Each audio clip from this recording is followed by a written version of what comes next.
Вот такая вот у меня аптека дома. У меня 3 ПАМа. Обычно они есть у нас.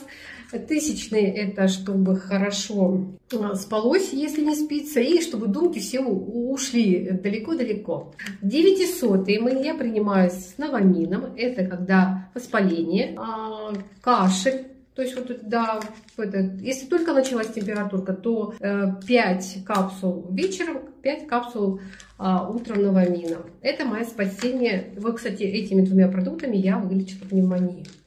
И семерочка. Семерочка — это любая инфекция. Вирус подхватили, только где-то защипала. Если это в носу, то развожу водой, промываю ИПАМом, 11 капелек на полстакана, промываю нос. Либо капаю ИПАМ семерочку прямо туда внутрь на язычок.